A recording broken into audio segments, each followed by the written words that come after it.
Greetings and hello, this is Lee DeZormo. This presentation is going to be simply about, as the title says, extraterrestrials. We're going to cover the good and the bad, and perhaps even the neutral.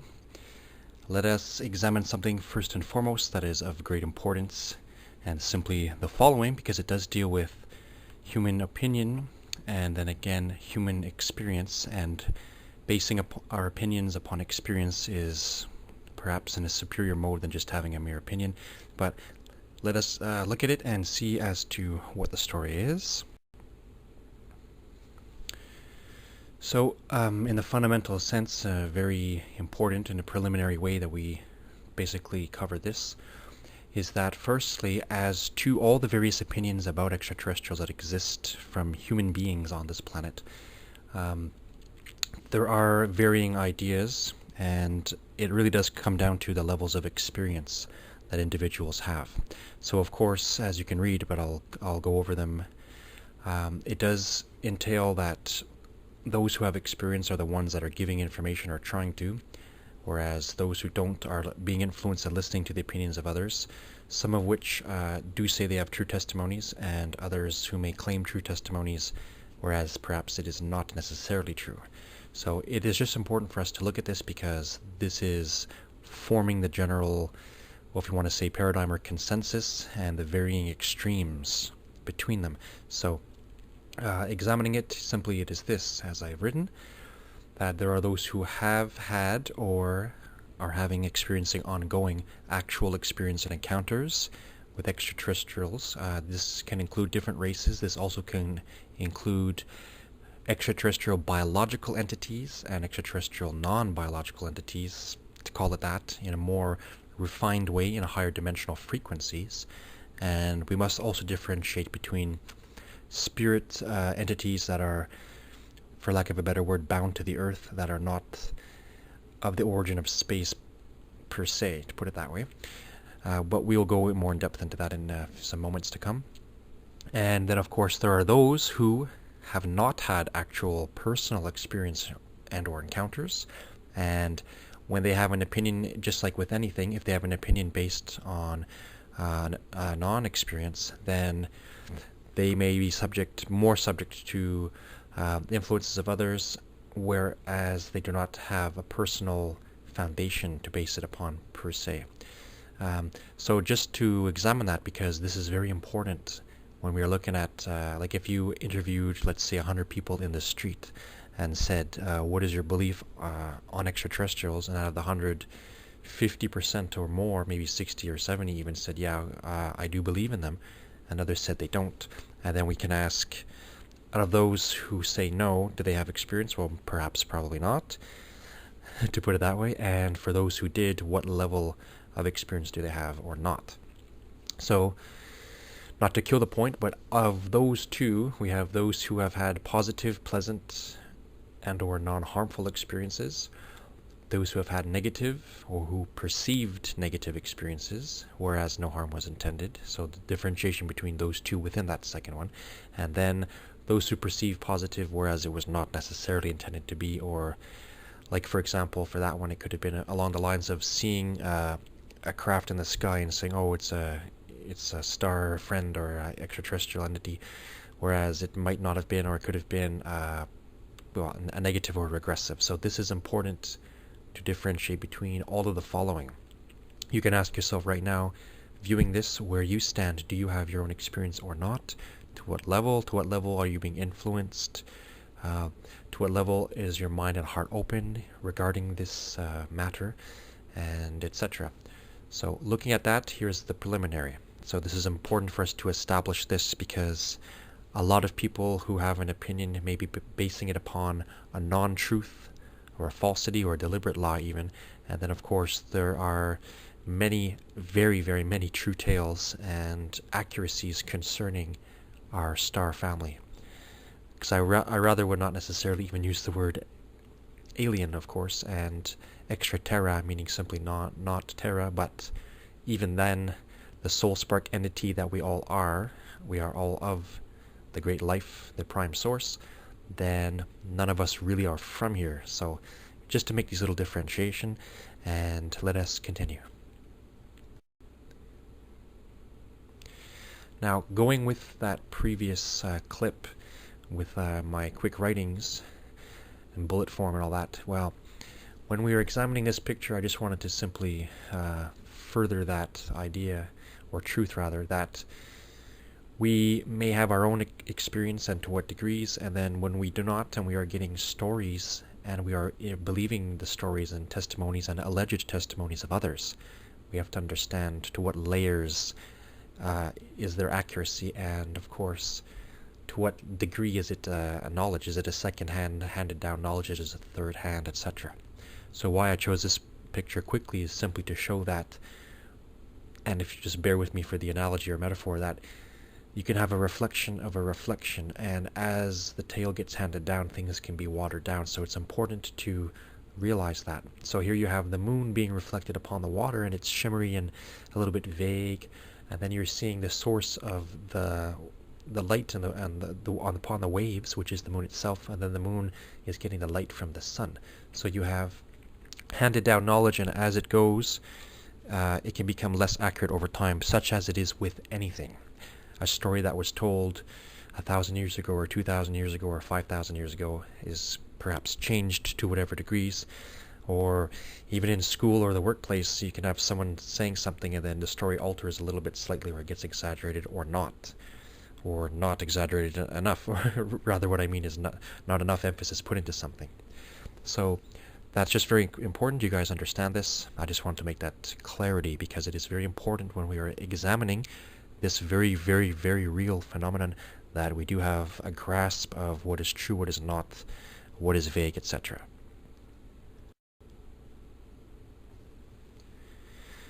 Now, I would think it might be fair to say that only a fool or a very egotistical or naive person, or what, I don't know how we should really accurately put it, but a person that thinks the earth is the only place with life simply put, is in a mode of ignorance, whether it's based upon pride or simple innocence and just not knowing and not having some experience. But the fact of the matter is, we can conclude with details and with accuracy now that we are not alone in the universe. The earth is not the center of the universe. The sun is not the center of the universe, but rather the center is anywhere a being is. If you'll allow me to get metaphysical here, as I am very much a spiritual person and am certainly going to be putting spirituality in the forefront of this presentation, as you'll see, but looking at life itself and what is the very level of, what is the essence of one's being, what is the core, and we can understand that we are of life, we are of consciousness, we are of feelings, we are living, conscious, feeling entities. We are from, and we are tied into, and we are able to communicate and talk to and interact with any other being or even thing based upon the fact that we share one great reality that connects all realities. We are of the source, and we are interacting with other entities, conscious entities, and things that are from the same original life force. Now that can take some layers of peeling back or not, but it's actually pretty simple to understand when we just basically look at the real true nature and identity of the soul entity. This universe is permeated with life. There are very, very many dimensions. There are very many planets. There are very many systems and such, but all are connected by one great reality. In a sense, indeed, we are one. Now, I will leave the further finer points of that for the moment, but let us realize this great and glorious universe that we are in, for all the chaos that seems to be, for all the order that is in actuality there, and for all the modes of being and the themes of existence. Well, we all potentially can or have experienced many things and will continue to do so. So we are not alone.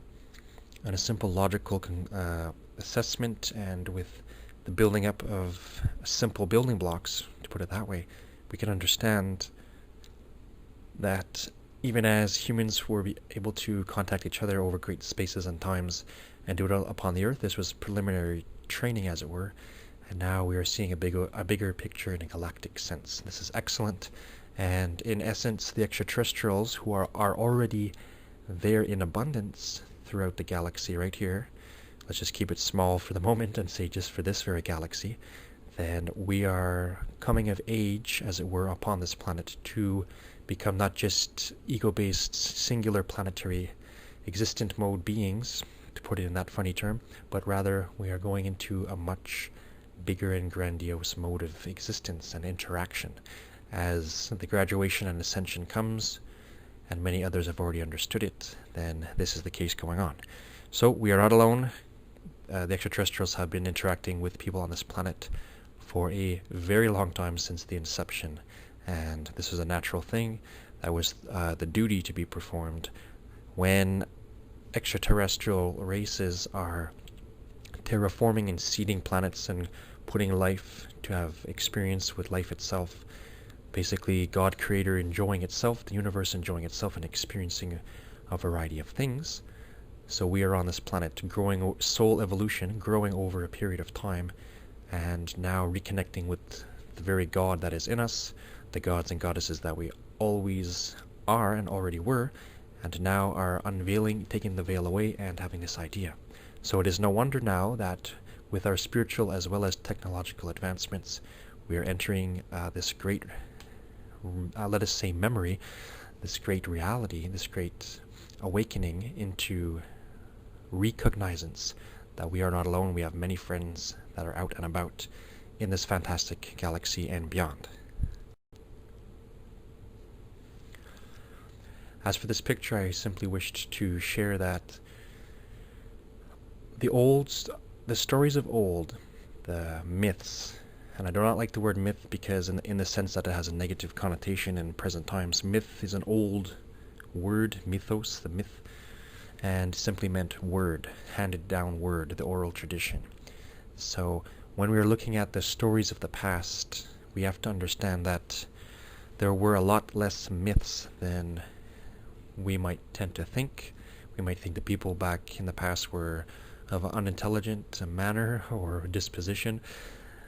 We may think that they did not know, or they were just making up things. But rather, when we look at the fact that the same story is repeated worldwide, then we have a very big understanding of there being something a lot more to the myth and legend, but some truth within it, simply and namely that conscious entities having a human experience, humankind, mankind, womankind, humankind, have indeed been interacting with the quote-unquote gods since the very beginning. And civilizations world over, the hierarchy there of the priesthoods, to simplify, or the political bodies, were in essence basing their whole civilization at the heart and at the head around the interaction with the gods and the development of the soul. And in many cases, yes, indeed, the war in the heart between balance and imbalance. You have the fight of good and evil, etc. And these are all different modalities that are potentially available to all.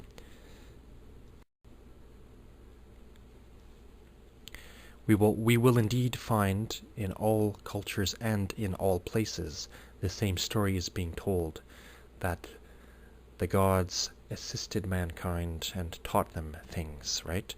When we look at that, whether or not you want to say or even believe it at the offset that, oh, it's by default therefore extraterrestrial, the point is, looking at the very stories themselves worldwide, world over, that the same thing is being said. The gods from above came down and taught agriculture, spoke of religion, taught building, various forms, and said that they would be around, they would be watching, and one day, as many, many quote-unquote legends, but rather, let's say accurate truths, were foretold, that they would come back en masse and would see who was naughty and who was nice, sort of thing, as is a concurrent theme. And those who were of a decent disposition, composure, would have an inheritance, and those who were not would have a different sort of inheritance. And we'll get into those things later on, perhaps, or in other videos.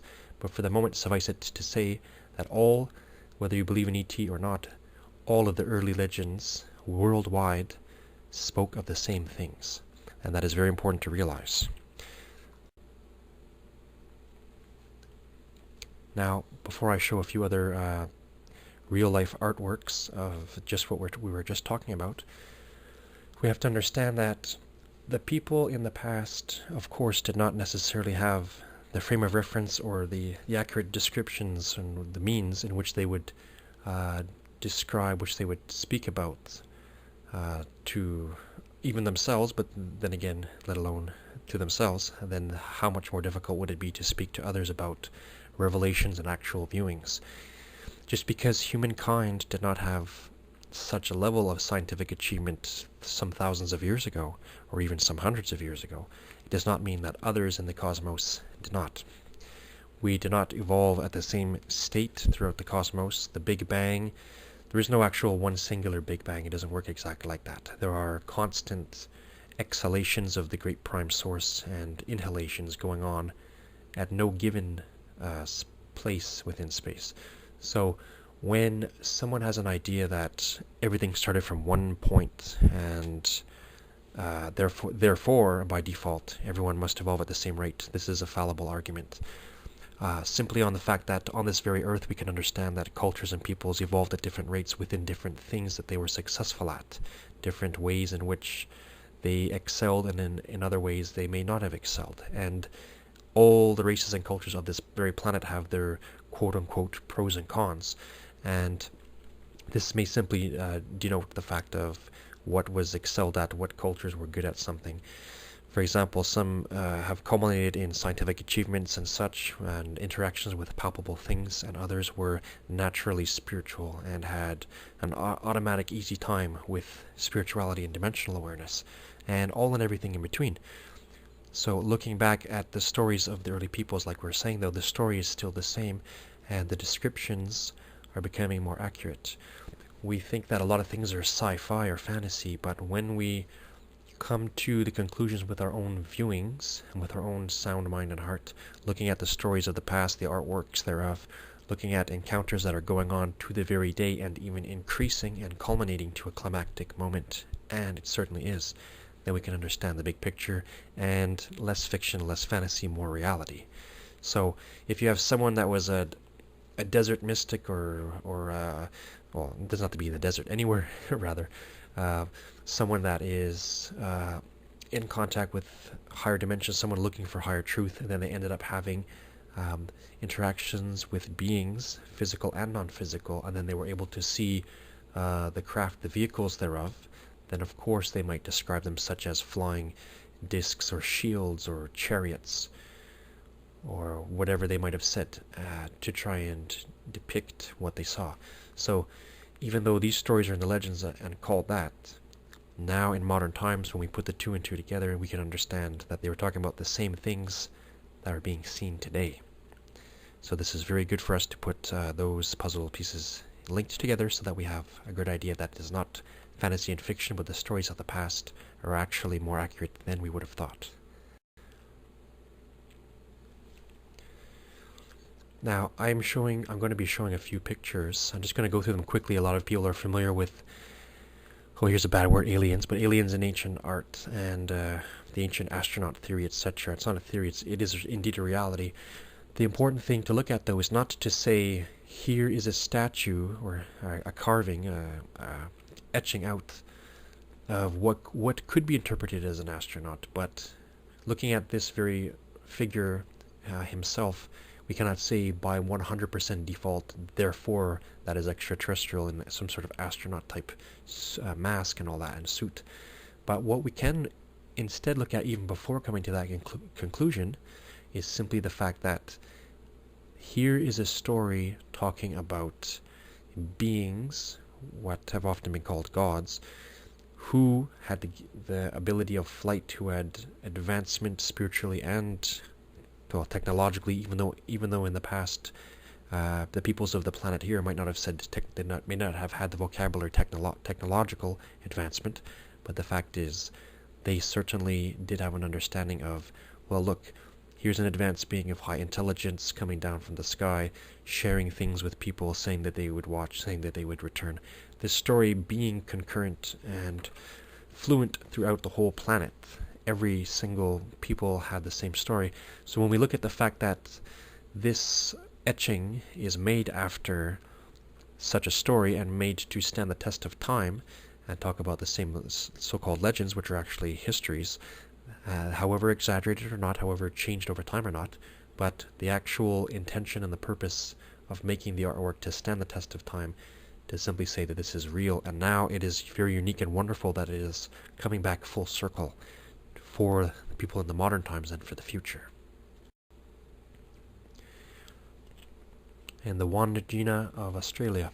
Again, it is the same story being told, the gods that came down to assist. Even Star Wars, even fallen gods, fallen angels, all these sort of dimensional beings and even biological beings. When we look at the picture here, we could immediately say, oh, it's a gray or it's a ghost. But when we look at the fact of what the people were talking about, of the gods who came down and the gods that could take their craft and go underwater and live underwater and come out and go as they please, well, we have to understand, were they talking about ghosts, or were they talking about some kind of god, some kind of being that had advanced technologies and intelligences? When we look at the very legends themselves and say, would someone really go to such great length and en masse and in a collective worldwide if they're basing it purely on a myth? It seems a little bit ridiculous to go to such lengths and do painstaking, especially some stone carvings and temples that have been made based upon these stories and these histories being handed down just for the fun of it, just to make it up. It would seem a little bit ridiculous. The fact is, the people who made these, some of the mystics or seers, or call them as we will, many of them probably knew that their artworks would indeed withstand the test of time, and that future generations would be able to look at it with a greater accuracy. When we stop, or when we cease to think that the people of the past were stupid, and they certainly were not, then we can understand maybe they were trying to share the same message. Now, the thing to note is, when people to this very day, to the right now and to tomorrow, are still having experiences and interactions with beings who look just like these guys you see right on the stone, to the very day, then it is not indeed a myth. There is a great truth to it. Does it mean that it is a biological entity or more of a spiritual kind? The fact is, people are still experiencing it to the very day and will tomorrow. And that is a truth, and that is a fact. So when we put that together and can agree upon that, then we can begin the basis of having a discussion and having some sound levels of reason towards this topic, rather than just say it's not real, etc. So looking at the facts for themselves, people are still seeing these beings to the day. Back then they said, oh, it's the gods, and there was a Star Wars and fallen angels, and they come and go as they please in their craft, and they go in the water and all sorts of things, and they have interactions with people. And from then until now, the same thing is being said. Well, it is no wonder, because it is based on truth, not just a made-up story. So let's look indeed at that. We'll get on to the motives in a minute, but let's indeed look at that. Again, the same types of things. Whether it was Egypt or Greece or Africa somewheres, or Australia somewheres, or South America or Central America somewheres, anywhere we could think of, in Europe somewheres, the fact is the same stories are being told. When we have the stories passed down talking about the gods being there, being present, trying to manage things, having ideas, even having fights amongst each other, we have different factions coming out. And then they're putting the stories down on oral tradition and on artwork. We understand that maybe there is indeed a great reality to it, as we keep repeating. So whether we are looking at beings that are of good intent or of bad intent or of neutral, the fact is the same stories are, again, repeating throughout history and up until the present day. Experiences with beings who look like the ones you see right here, and their craft that are also depicted upon the walls, and perhaps to also depict auric energies and dimensional or scientific apparatus and abilities and etc. that are able to do certain things, or the powers, quote-unquote, thereof. Then we understand that there is a great truth to it. Whether we are looking at beings of good intention that are speaking of light and assistance, or beings that did indeed negatively influence, because this is very important for us to look at. When human beings talked about the gods, and we're talking indeed about dimensional entities, and also even just biological entities of different kinds, different frequencies, then they were talking about interactions that they had, because when they say that these beings interacted and said such and such, and then humans actually carried out these things, here's a very important thing for us to look at, and a good part of my argument is the fact that people were influenced so much by these things. To what extent is it a myth? In the very original sense, we find it a little bit silly to try to think that humans would commit sacrifices and murders or all sorts of things based originally purely on just a myth. Not to say that some people cannot get carried away in some psychosis or some exaggerated moment or something like that. But what I'm saying is, when we are tying all these pieces together, it is unique indeed, or rather it is to the point, and what I mean to say is non-coincidental, that the same things are being said and the same outcomes are being had. When we have many stories of tribal peoples throughout the world having interactions with each other, living, surviving, hunting, gathering, etc., procreating and all that, living, breathing, dying, and they were suddenly visited by high-dimensional beings or godlike beings who taught them such and such, and then they learned how to farm, they learned how to do this, they learned how to contact, they even were taught how to contact these beings, and it was for the good and good intentions, and then these peoples on the earth made great civilizations. That is a fact, it is an outcome. If we trace back the generations from now to the past, we see that it has all been like a ride, it's like a domino effect going from then till now. And we also see the fact that there have been negative influences. There have been civilizations based upon horrendous things, human sacrifice, murders, and when we look at the original ideas of where these things came about, more often than not, and all cultures worldwide at some point or another were guilty of the bad as well as the good and as well as the neutral, is to say that their very stories talk about gods or beings who said, do this, sacrifice to us. We have that in the Bible, slaughter the lamb or kill the ram, this fatted calf, etc. And we also have the human sacrifice aspect. So going from east to west, north to south, we have, for example, as is popularly known in Mesoamerica and South America and places like this, we also have the very brutal realities of human sacrifice on a daily basis or in a numerous amount. And the fact is, the people did this because they thought that it was pleasing the gods. So who were these gods and of what type were they and what were their motives? It is very important for us to look at the good, the bad, and the ugly, and we will get more into that in just a moment. Once again, I'm not even going to say anything for this picture, but rather look at the carving, the being etched in stone, out of stone, sculpted, and try to imagine why it was made and what the story is behind the being.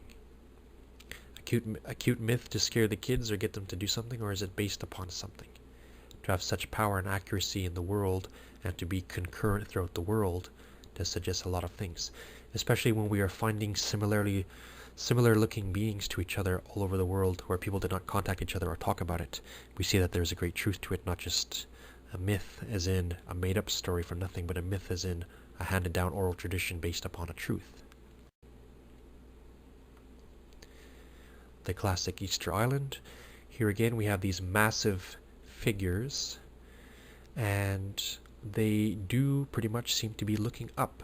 They look human, but perhaps a little bit different, a little more elongated skulls, noses and such, and they are looking up to the heavens. We must ask the integral question, when these figures were carved to such painstaking degrees, it's not just looking at it and go, oh, that's convenient, that's nice, and skipping on. It's a fact of each one of these took a while to do. They were going deep into the ground, so they suggest having been around for some time. There are stories of modern day scholars or scientists saying, oh, it's just a few hundred years, but others are saying, well, now that we've been digging out more, it actually seems like the story is going a lot further back than that. Someone can be free to do their own research and not be lazy and just take only someone's word for it. As a matter of fact, I'll just say it now, don't take my word necessarily for anything I'm going to say on here, but I rather would have someone come to conclusions upon their own inner searchings and their own outer searchings, to put it this way simply. Now, look for yourself. When you see these massive, very numerous, and this is just showing a row of these figures, but there was actually quite a little handful of these figures on Easter Island, then we can see that a great painstaking degree of effort was put into it, and the legends speaking of, again, beings from above, and the figures are looking up. Were the humans not saying, hey, we're looking at you too, and we're waiting for you to come back? This is something we can look at. The original stories have to be looked at, and the very artworks and the things themselves need to be examined so that we can have an understanding as to why they were made in the first place. And even if we had no stories at all, what does it say just simply by looking at them?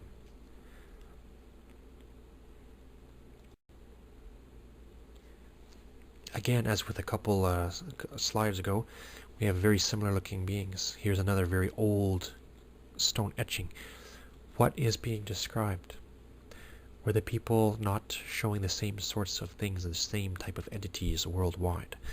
Well, we can understand that this is again a concurrent theme, something going on throughout the globe. Then we can understand that the reality of it is very real, and all the more when people are still having interactions with similar looking beings to the very day. That itself says a lot, and we must examine therefore whether our opinion is positive or negative or neutral towards the ET phenomenon. Do we not at least understand that people are having similar artworks and are giving proclamations of the same things? And indeed, as many of us personally have had our own experiences with beings of different sorts, and then we can put it together and say, well, there certainly is a reality here, not just something made up. The ET phenomenon is real, but it is also interdimensional. There's also many things to look at. There are beings who are out about in space. There are beings who are quarantined here. There are the ghosts of fallen angels, which we'll talk about. There's the demons, the archons, and many beings we can talk about, and these are the different names. Names don't really matter. The fact is, different themes of animation. So we're talking about beings who are of love and integrity and wisdom, and beings who are more self-serving and malicious and based upon fear and pride. And we're seeing that this is within the human being, but it is also within other entities. We have it within animals. We see that we can examine that with other life that is on the very planet. What is what I mean to say? Therefore, we can understand that this is something that is also perhaps indeed real on a bigger galactic scale and more. A lot of people are familiar with the famous Nazca lines of Peru. Here's just a very quick one. The famous landing pad, or landing zone rather, the runway, the landing way, whatever we like to call it. The fact is, when the people of the past made this, and again took great painstaking efforts to make these, this is on a very massive scale, is it not? And to simply say, oh, it was just based on a cute myth, well, let's make up something for the kids, and therefore, because it's just a myth, let's make something huge, and let's make big spiders, and let's make a little large-headed figure carved on a mountain, and let's do giant birds, right? These are some of the very famous or important Nazca lines that were made. So when we look at the fact that when we ask the peoples and to look at what the ancestors had said, who we talk about, we hear stories of not necessarily modern scholars in every aspect, or modern scientists in every aspect, but and some of which are very good and have good integrity. But the fact is, the very stories themselves should not be discredited. When you have someone coming in saying, oh, well, it's just this, and passing it off and shrugging it off, saying it has to do with irrigation system or making, I don't know, the water to flow, or toiletry systems, sewage, I don't know. People make up all sorts of things based upon their level of experience with things in general. So when we are going to be a little more maybe realistic and look at ask those who did it, or see what the ancestors are saying with the current offspring up to the moment, then we can get an idea. When we look at them ourselves, even apart from all of that, what is our natural conclusion drawn? It seems a bit silly to say that this was just based upon for the fun of it or for a myth. Indeed, human history and the scholastic systems leading up until now, based upon histories up until now, well, there are within every single human being a conflict of interest, to say, trying to find ignorance versus knowledge, and the fight of balance and imbalance. And even within ourselves we have this, so therefore we have varying opinions amongst each other as conscious feeling entities. So it's not to say one person's idea is necessarily superior, but it is to look at the thing for itself and the big picture of what is being revealed at this time, what is coming to a head. There is a climactic moment that has been building up until now, and we are going to live and experience it. Indeed.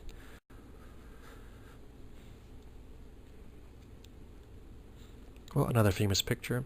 We're looking at depictions and artworks of things that were seen by people, whether they saw it in the live waking day or whether they saw it in visions and dreams. The fact is, when someone a very long time ago, whether they saw it in actuality or whether they had it in a dream or a prophecy handed down to them, the fact is these are things said, and the objects are not necessarily going with the flow of the times in which the person was speaking about them. So, in other words, when or where throughout history people did not have access to helicopters and hovercraft and flying ships, and yet we're talking about them and trying to describe them, what does that say? Did they do that because it was false and just a cute thing to do, or because it was a reality that they saw or perceived in one way or the other, shape, way, or form? Again, this is very important for us to realize. Even up until somewhat recently, even many of the Native American holy men and seers and women as well, when they were having visions of the future, and they themselves were seeing cars and airplanes, and they said, oh, these are the things to come, and behold, just but a few centuries later, this is exactly what happened. So, from ancient past up until very much relatively recent history, of the same stories going on. Now, of course, there are people even now who are seeing things and speaking about things that this planet has yet to see, and yet will see. And some people have seen. When we're talking about very advanced aircraft, for example, and people are actually seeing this in the live waking day or the live night, with being awake as you are now and as I am right now at the time of the recording, well, we understand that this is based upon a reality. When these things become more and more tangible to us and usable, and it can be experienced in a personal way, then of course no more proof necessary, but rather the echo comes back and say, well, told you so. So this is funny how we see that this pattern is repeating throughout history, reciprocating or perpetuating rather throughout history up until now, and the same things that were happening in the past, speaking of futuristic things, are still to the day going on. We're not the end of the story. There's more to go ahead of us, of course. So interesting to see the artworks and the stories behind, and indeed what is being said, what is being shared for people to see. These things were put in stone so that they would be a testimony to withstand the test of time, and people could have a very lovely chuckle and a very awe-inspiring moment within revelation when they see, wow, this is said back then, and lo and behold, today we have these things, and more is coming out. So we are tying past and future, and all somehow belonging to a great now, if we may even put it that way.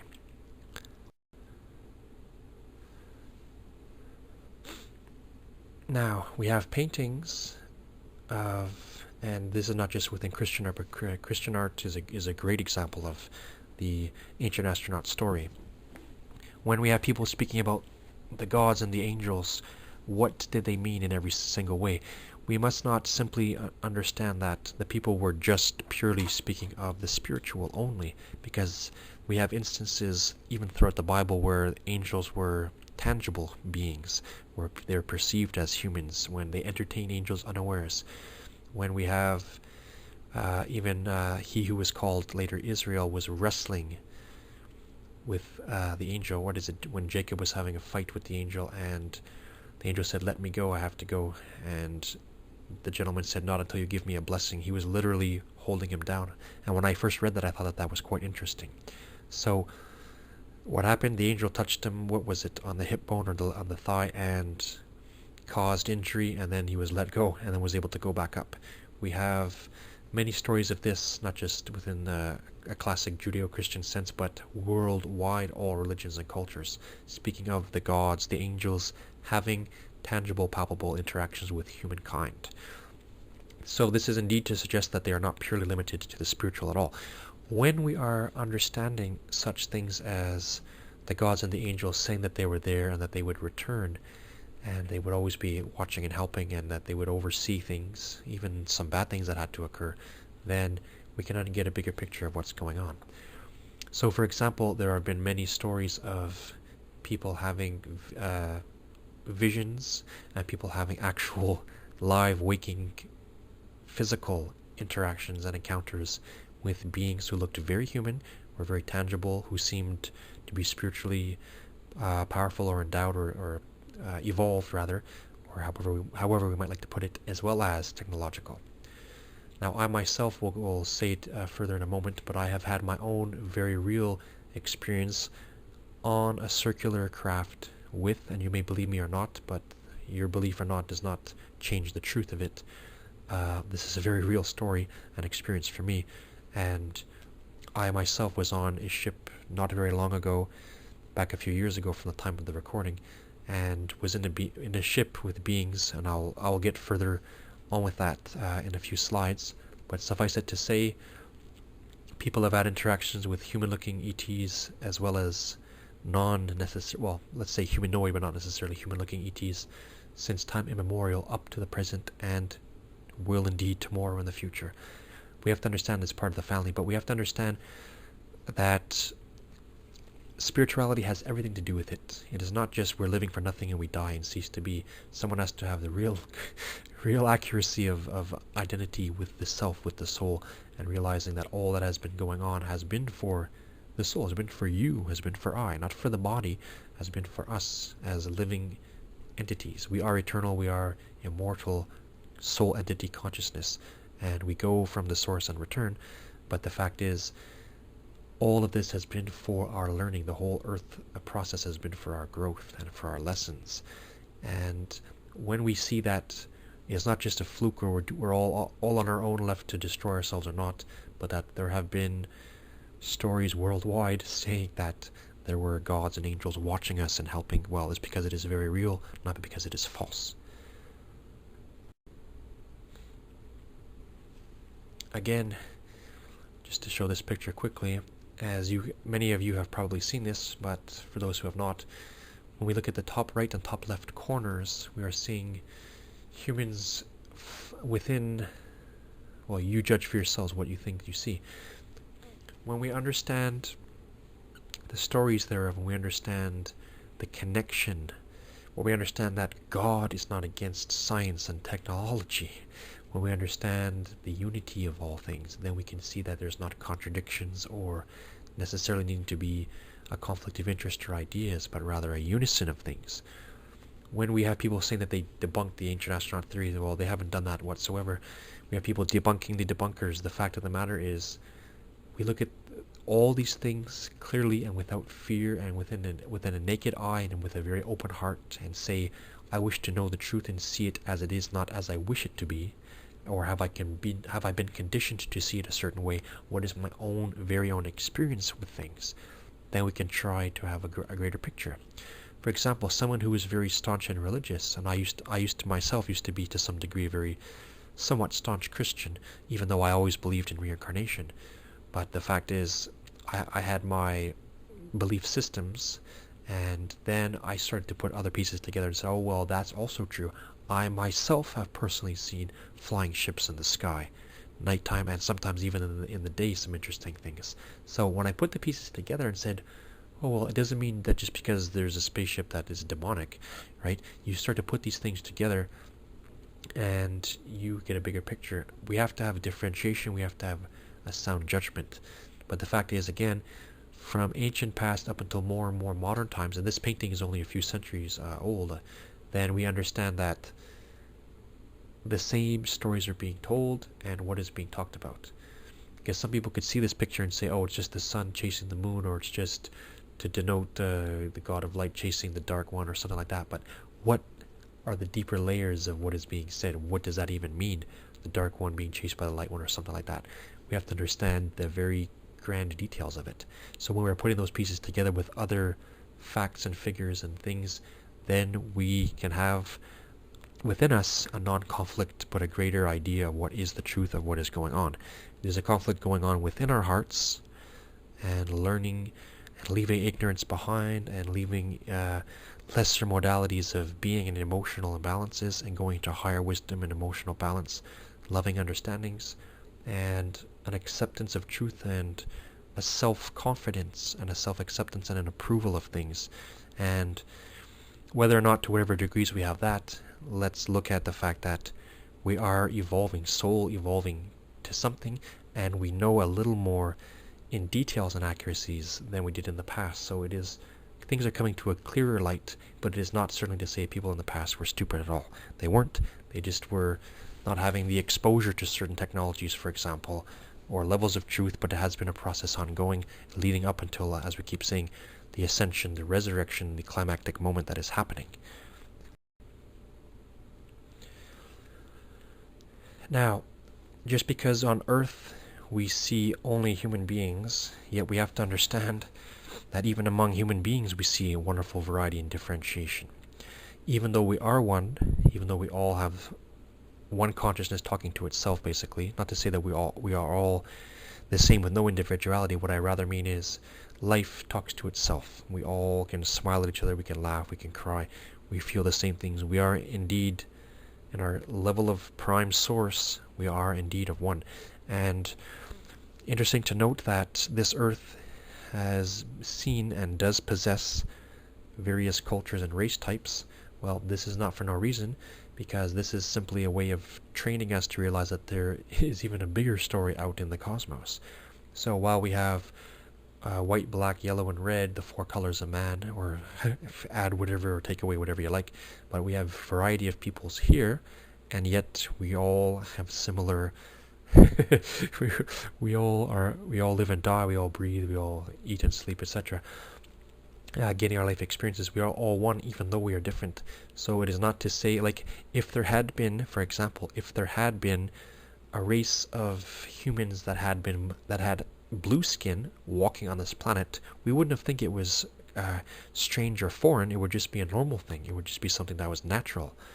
Like, for example, if we were introduced to, well, let me rephrase this.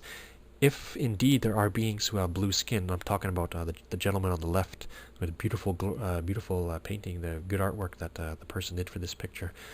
The fact is, if a being such as that exists, and it certainly does, then if we see the gentleman or beings or type of beings or a lady, for that example, that looks like that, male, female, young and old, well, are we going to be automatically frightened? And if we are, is it not simply because it is something that it appears to us or seems to be to us unknown? Is it a fear of the unknown? If the being is able to speak with us and communicate love and have friendly gestures and the same sort of endeavors, and even perhaps some of them being in a superior mode and trying to help us, well, why should we have instantaneously or off the offset fear? What is the fear based upon?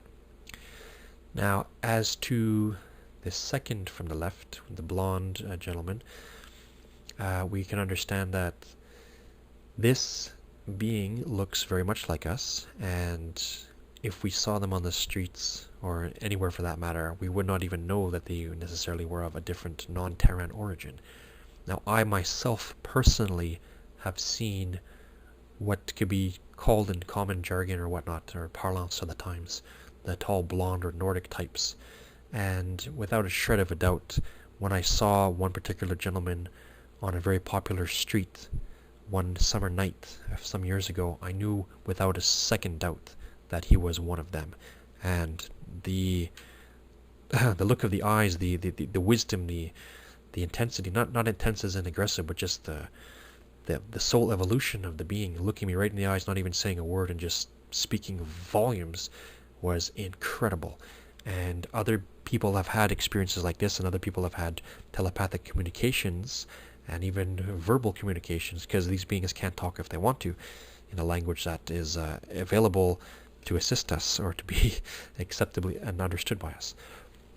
So when people are having interactions with beings that look like this, and we can understand that as we have on Earth, black, white, red, yellow, and brown, etc., whatever, and we understand that just because it is the case here does not necessitate that every planet out there, if indeed possessing life, has to have the same figures or types everywhere. Well, we can understand maybe there is blue and green and red and all sorts of, like, I mean real red, orange for that matter, whatever we can think of. So we can understand that as it is on Earth is not necessarily as it is elsewhere, but there are still common themes of existence. There are still love and positive vibrations and good intellect leading towards higher wisdom and integrity, and then of course the opposite, regressive, which, and here's our segue right into the next guy, the classic gray. The classic gray has been seen a lot, but also has been promoted a lot. And pop culture, to call it that, I find a little bit too much, has given a lot of fear factor.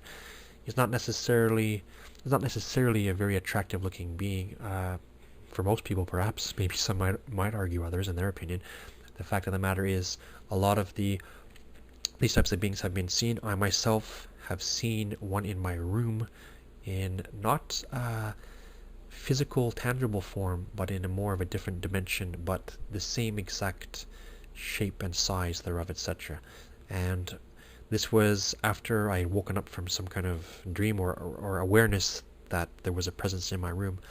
And I'll get on to fear attacks and shadow attacks and such in a moment. I do have a somewhat popular video on that, shadow people and sleep paralysis. You may be free to look at that.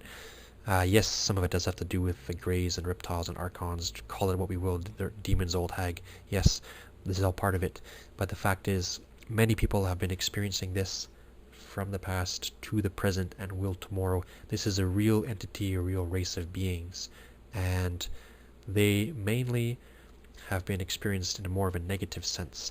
It is not to say that every single being that is tall and thin and bald is a bad entity. Certainly and absolutely not. There are some who would look like them who would not be like that at all, but a lot of people are having negative experiences, abductions. And again, we'll get into abductions in a moment, but a lot of abductions have to do with not even physical being taken anywhere, but astrally taken somewhere and being deceived to think they were taken aboard a ship, whereas they were not. We'll get into Star Wars in a moment or two, but let us realize that the experiences with the beings you're seeing on the screen right here are very real and are very much accurate. Whether, this is a very good artwork and nice, I guess it's a nice painting, but the fact is, they may have slight variances, and there are of course many more different races than just these four, but this is to cover two basic good ones and two basic bad ones, to call it that, regressive versus positive, you might say. So when we examine this and examine that people are having these experiences from past up until present and will tomorrow and in future times, then we can understand the reality of it. If you are someone who has not had experience and you are humming and hawing or are not certain or are being influenced, we also can understand when we consider the sources. People that have had experiences with very real beings who themselves are very much telling the truth, not those who are telling a lie, or not those who are accidentally or unintentionally speaking an untruth, like saying something that's not true but not meaning to. So we have truth, untruth, and deliberate lie. We can understand looking at the source of the person and their integrity and such. Someone that is swearing to be of service to light and to others, and I certainly am myself. For all my faults, I certainly am in service to others, and in a light way and in a grand hope for everybody, as are countless others. So we understand that the integrity of people versus the integrity of others. So when we see in popular Hollywood culture, when we see alien invasion movies and fear-mongering and all these wars and you better prepare yourself because they're coming, this is all negative stuff and is based upon, in many cases, a falsity. The beings who are human beings who are aligned with regressive negative beings because they themselves are about service to small self and are selfish and are violent and would do anything to achieve their means, do not have a great emotional balance or moral integrity. It is no wonder that they are aligned with entities and fallen angels and fallen ghosts of fallen angels of the same kind, and they would themselves say the guys in the sky are bad, whereas it is the opposite. The ones we see in the sky, by and large and for the most part, are indeed good, and of a majority good, and seek to quarantine and even teach those of a negative sort, if and where possible. So when we see those in service to self aligning with similar vibration beings, it's no wonder. And then when we see beings of love and integrity aligning with similar aligned beings of similar integrity and worth, then it is no wonder. So let us really look at that and understand that this is all very real, and the beings who appear of such, for whatever dimensional existence they live in, 3D, 4D, 5D, beyond, that it is real, it is being experienced on a daily basis worldwide, not limited or not exclusive to one. So let us really examine that and know that.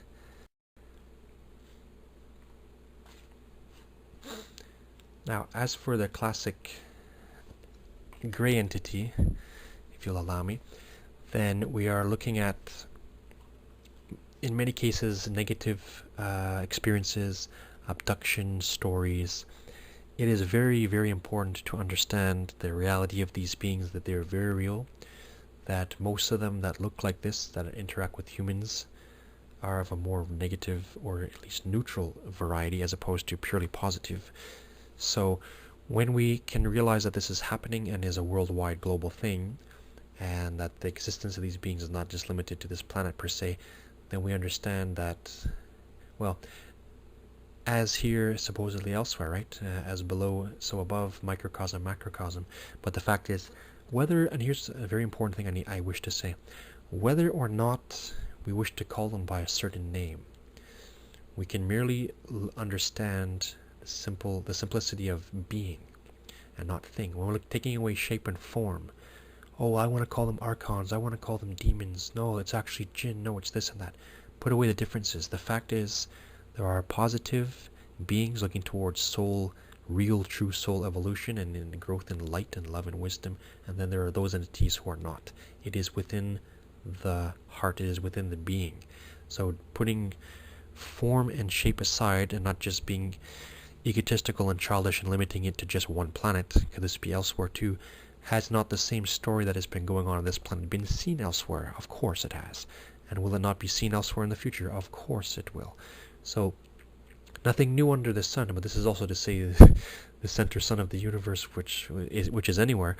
But my point being, not to think that we are alone. This is some great mystery that and it's leading to a bad conclusion.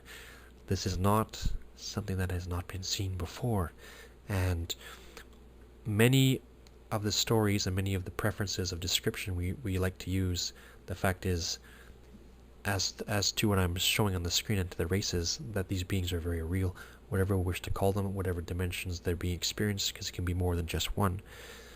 And the fact is not to be afraid, because when we are afraid and when we are putting fear first and we're saying, trust me, I know more than you, and it's a bad story, that is a mode of ignorance, that is giving up power, that is saying to yourself that you have put fear ahead of love, that you have put darkness ahead of light, you have put a mode of ignorance ahead of a mode of knowledge.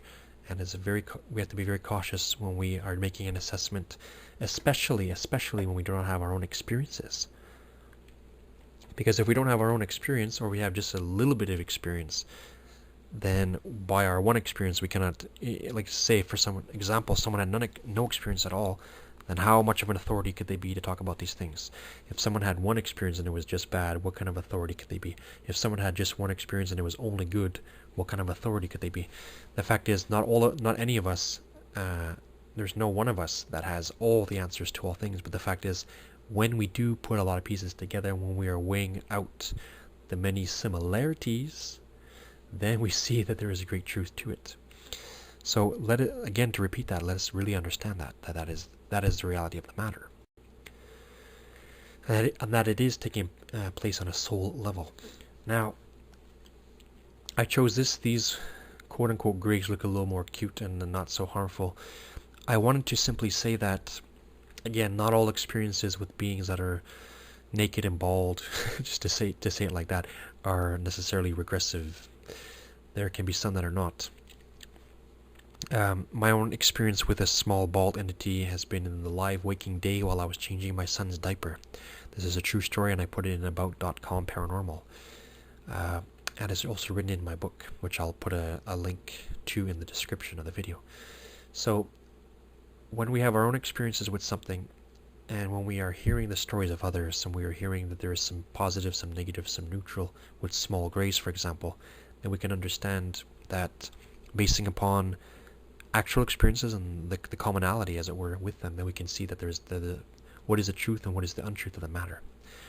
Now, when I had my experience with this small bald being, basically was a small entity about 1.5 feet, 2 feet tall, that literally was tiptoeing into the living room while I was changing my son's diaper on the couch, and he was sort of translucent. Like he wasn't. I easily and intuitively and realized, assessed quickly, deduced quickly that he was not in the physical world. But I was able to clearly see there was a perfect outline. There was a sort of a grayish coloration, or it's hard to really describe it, but others have seen it.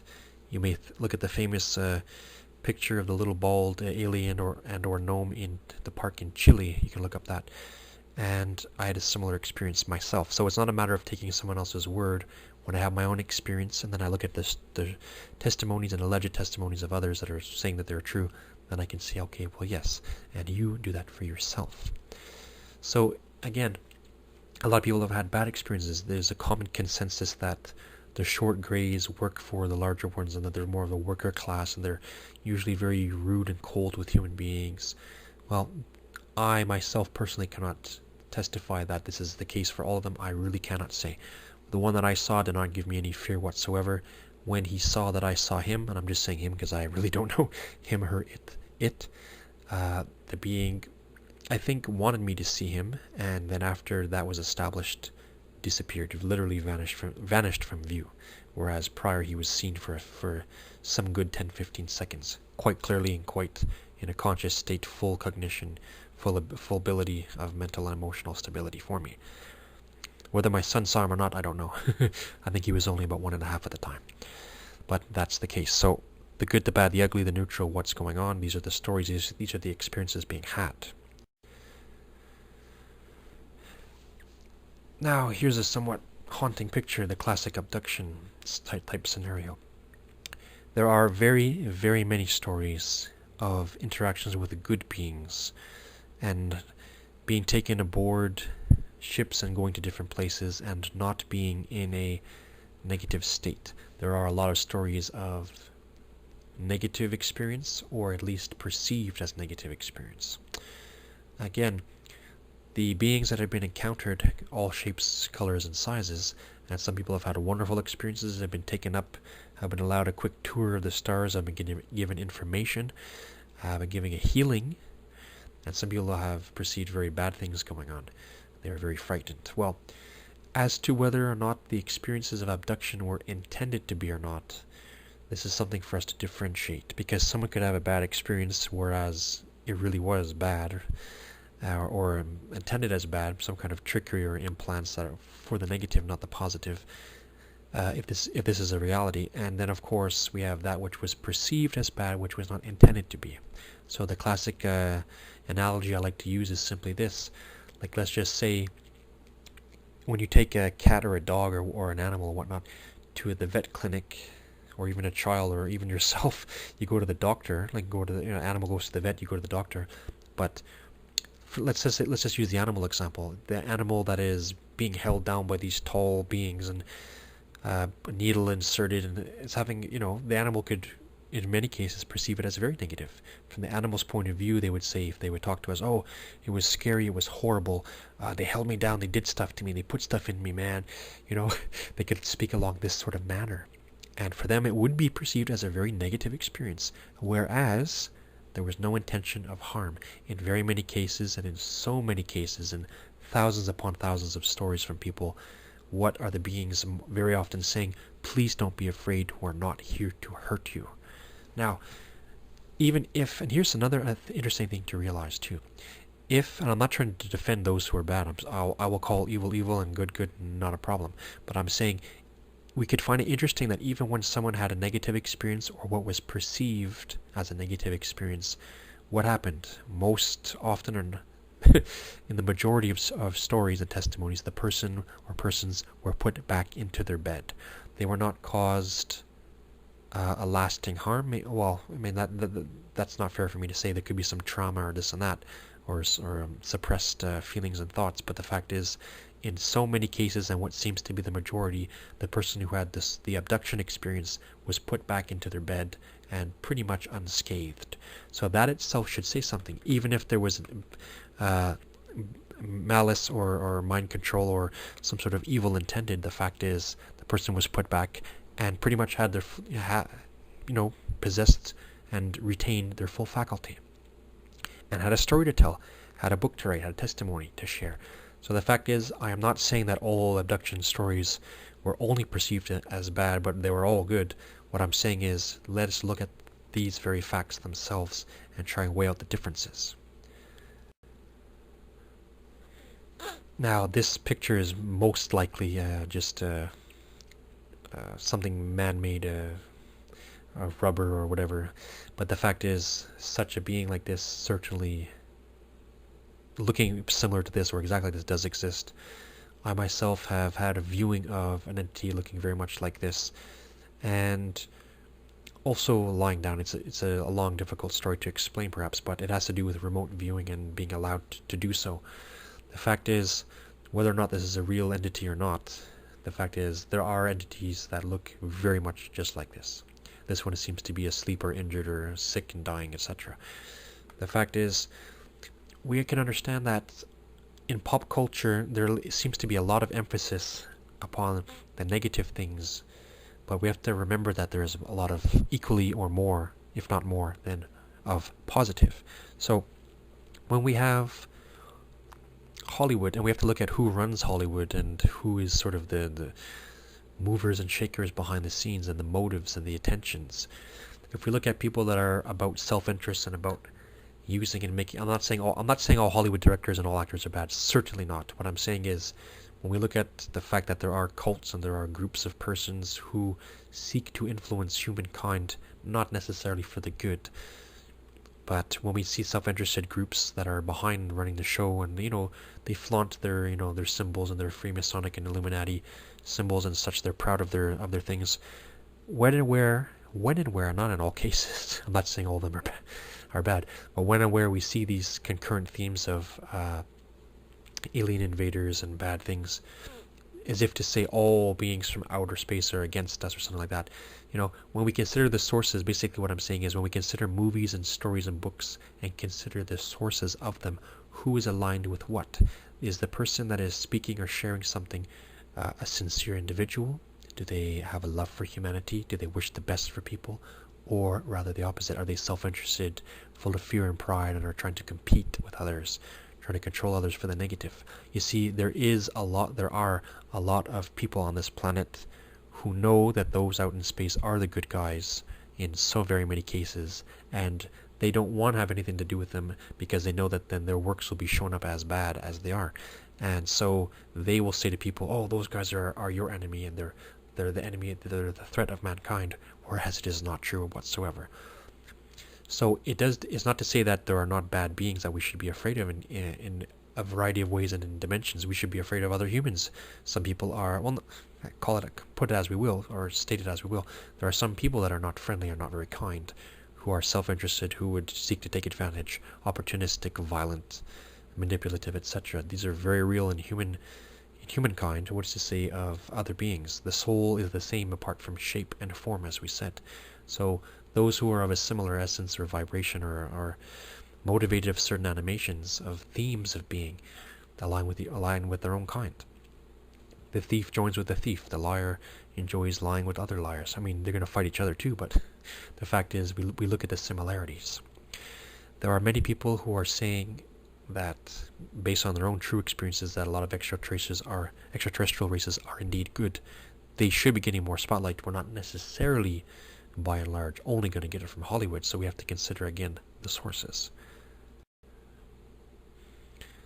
Now, as for not the worst, not the best picture, but as for a draconian race, we can understand that entities who operate on a lower frequency or in competitive mode can be very real. They can be very experienced. We cannot blame all problems on Earth on ET races that are bad. We cannot say, oh, it's the bad gods, it's all the fallen angels' fault, it's all Satan's fault, it's all this and that. Each person can come to accept levels of well, how should we say it? You have responsibility to the self. A person is here to learn and grow with self-responsibility. We understand that unless literally forced into something, we are not always to put blame on others. What I mean to say is that it is not to say that there has not been manipulation and control, but it is to say that if when and where an individual or groups of people agreed upon something or not, then how much fault is to be had. I'm not going to say shake away and give excuses, but what I'm trying to say is taking away shape and form, and not just saying it's just this one planet, but looking on a universal way of the mode of being.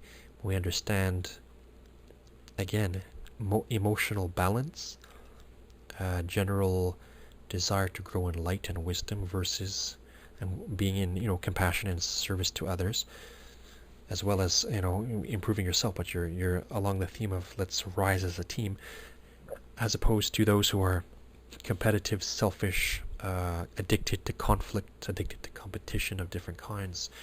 Then we see that it's not limited to a shape and form. So whether we want to say it's the Draconians' fault or the Greys' fault, or those work for those, no, the Reptilians work for the Archons, no, it's the... Take away all those words and shapes and forms. It is about themes of existence. So when we can look at these and these experiences, and we can even realize that in many cases, let's put it this way, we are not seeing in the live waking day, in a physical waking day, for what we perceive with our human bodies. These sort of entities is very, very indeed rare. Are they being encountered underground, etc.? Because they're not really being seen on the surface so much. But the fact is, are people having real encounters and experiences? Are there beings like this that are operating from a space level with their own craft? Are they also interdimensional? When they die and they go into spirit form, in what case do they exist? So are they operating in a 4D level and they're still being predators? All these things we can look at, but the grand fact of the matter is we may certainly understand the bigger picture going on, and that the universal themes taking place and the polarities and dualities that this whole entity is learning and unlearning and relearning. Then we see that there's nothing really to fear, because what is within one person is the potential, let's reword it, the potential of one is also the potential of another. So the people of Earth are divided between those who are selflessly trying to help others, those who are sort of in neutral on the fence, just living their life, surviving, doing the best they can, trying to figure it out, and then those who are deliberately working for bad and for, trying to serve little self even at the cost of others. And that is the point to realize. Predator mentality versus benevolent mentality. Now, beings who have looked like, so we have the classic draconian or reptilian race. Stories of this go back very far into the past. We have the story of the dragon. Who is the dragon? What is the dragon? It goes very far back into the past. It is in all cultures, planet-wide. We have the stories in Europe of, St. George slaying the dragon and different things like this. And we have the flying dragons of Asia. We have, even in Mesoamerica and South America, we have the story of the feathered serpent, the flying reptile. What does this mean? Is it based upon a myth only? If people are still experiencing these types of beings to the day, and yes, and for this picture, often they come into appear to people wearing a cloak, wearing some sort of hood, basically covering their body. Is it perhaps because they're cold? We could say many things, but the fact is, the stories being told back from the past, handed down, if they are similar to the present, then what does it say? If people are experiencing and witnessing these types of beings, and these types of beings having to do with flying craft, well,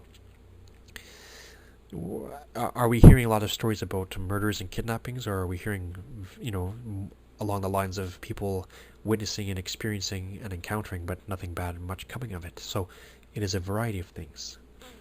We can also look at the fact that, indeed, have there not been cults of beings that have sort of pushed and prompted humans to do such horrific things? Are there stories of good reptilian beings? Well, there certainly are. There are stories of encounters with beings who were not necessarily malicious, or to caused or appeared to cause any harm whatsoever. So it is really to look at all these things. Again, we link the past to the present, and we try to examine the future and look at the nowness of it all, and say, what's the story going on? Who is motivated by what, and who is working for what? All of which are very important for us to understand. Now, we look at some negative. I want to get more into the positive. There are very, very, very many encounters with holy, benevolent beings, good angels. This is a lovely picture. It's been modified a lot. There are many different versions of this picture. You can probably see that a lot on Google Images. I hope that there's no problem in taking these pictures for the presentation. We have here angelsheaven.org. And just a wonderful, wonderful piece of art. Now, what we indeed have is a family of evolved beings having form and shape who are about love, balance, wisdom, growth, real soul evolution into the higher dimensions. The lower dimensions that are about fear and anger and aggression and violence and small service to self, the modes in which this operates is only in a lower level, is only quarantined, as it were, to a 3D reality. 4D is the highest that they would be able to go for the most part, even though there is ultimately an allowance for the necessary adversary, so that we would have a means to not just be only perfect self, like as if God was just one entity and never experienced her, its own creation. We are all it. We are all expressions of the great source, the great God, the isness, the universe. People say multiverse, but even for a multiverse, it's still a universe. It's not separate to each other in the sense that there cannot be any communication. There is the all-permeating reality of all realities. Now, the beings of love and light and of wisdom and of superior prowess are very real, and they can be experienced not just with flying crafts, but simply with manifesting or appearing in one's room or making noises and making a telepathic communication. There needs to be a lot of more emphasis on these people. They are not bad. Quite au contraire, quite the opposite. Now, when numerous people worldwide are having these encounters, then we can put the pieces together and say, well, it is a reality. There is, if they are indeed evolved and full of love and wisdom, and many beings evolving from many planets after their own training and growth processes, learning of duality, overcoming karmic reactions, cause and effect. Well, if it is all very real, and it is, when they graduate in that modality, of course, they're going to be friends with each other. So whether you were a small, in comparison to others, if you're a small blue-skinned sort of egghead-shaped entity, beautiful being, or whether you were a tall-looking being of a different sort, the fact is love and light connects to itself. Whatever does not gather with me scatters, says the I Am self-source. So when we are ascending and graduating and soul evolving, we naturally, by letting go of the lower level things and manipulative control and violence and that which creates perpetual karma, actions and reactions, then we are literally indeed rising into higher dimensions by letting them go. So whether we say it's a chakra system in a universal sense, well, it's very true. So when we are getting into the higher levels and are actually having interactions with beings that are ahead of us and who are saying, you too come along, you too can be it. We are not superior to you. You can catch up to us. You can be with us. All of this is the recurring theme. So when we have stories of, it's not to say that there aren't hoaxers. Some people can make up a story to get money or attention and say it's this and that and set up false things. But those who are indeed sincere and who will tell anyone that yes, these beings are real and they can be encountered, they are quite there. Their ships can be seen any day of the week, night or day, if you know how to look, or if it falls into your vision. Telepathic communications can be there. We can speak to them. We can ask them to communicate. They can do it. They will do it to the sincere person very happily. So when this is being experienced worldwide, then we can understand the validity of it. And it is not just limited to a bunch of tall, long-haired Caucasian types and then a few little bald guys. All colors, shapes, and sizes. I myself personally have seen the tall blonde. I have seen the tall East Indian looking one, where people could see of this is of the origin of the Vega system. I myself have seen that, and it is not limited indeed to even humanoid. There are entities who are very much not looking like, they can look humanoid but not like a human, and would not necessarily mingle in the physical and without scaring somebody, right, or a group of persons. But the fact is, of the same theme and vibration of love and light, regardless of appearance, of height, of whatever, then it is the same thing. And many dimensions, 5th, 6th, 7th, and beyond, and working for the purpose of the re-emergence with the God source. How do we know God? What is to know life itself? What's the next step? What's the higher level? What's the next dimension? Sane souls with emotional balance looking to evolve and progress and not regress. Not about control, about assistance. They may allow for some things to happen. There has to be, people have to learn lessons on it. People say, why does God allow bad things to happen? Well, we have to understand that lessons need to be learned. People need to see something so that they do not repeat mistakes. People need to grow. People need to learn and become self-empowered, become self-responsible. How do we become happy? We become happy and responsible and wise, and we're able to help others do the same. There is only service to others or else service to small self. And this is the conflict that is anywhere in the universe of God being source self interacting with various modes of being and created things and thoughts and ideas of things that manifest. Now, for my very own, I would be saying, making such a presentation with no experience, but I do have my own experience very much, and I'll just simply wish to say that I was indeed aboard a ship in my very nice waking memory. If we see in the top left corner, it was a very similar experience. There were actually, even as it is shown there, 7 beings. I had the exact same experience. For me, it was with 7 beings. They all looked like Caucasian or Middle Eastern type of men, with long hair and beards and white robes and belts, and it was a beautiful, clean, crisp, whitish silver craft, and we all were having a telepathic communication. So they looked very human. The auras of them were all very beautiful, very wise, holy. The one in the middle, as the one in the middle and 3 on each side of him in a semicircle facing me, the one in the middle was permeated of extreme, beautiful wisdom, love, humility, and also power, soul evolution. It's not about the power, it is about the fact of the natural soul evolution in a high dimension with extreme humility. It is very hard to describe, but that's really just putting it that way. So holy, so strong, but so humble. The beings that are of an advanced variety who are in the light are very loving and very humble. They do not say, bow down to me. They do not say, I am your God, do this or else. They do not speak in such manners. They can say such a thing as, well, if you do that, that might be the reaction, so make sure you watch your choices. But they are not the ones who are manipulating people for personal gain at all whatsoever. The angels, the watchers, the good Anunnaki, whatever we want to call them, the Elves, the Eldar race, with many different names, coming from many different places and systems, but there have been those who have been charged, who have self-accepted the duty to watch this planet and see it evolve and make things go as they go, protect and also serve, and also make sure that lessons are had, all manner of variety of things. The watchers, the angels, the assisters, anybody at all can certainly have an experience with them. It is a matter of acceptance. Do you think that you're worthy of it? If you're not having an experience, do you think you're worthy of it? If you have an understanding that they are real, then is there anything stopping you from having an experience? These are important things we can ask ourselves. The nice thing that I had within, just to go back on it quickly with my own experience, was that I could have passed it off, oh, was it just a dream or this and that, but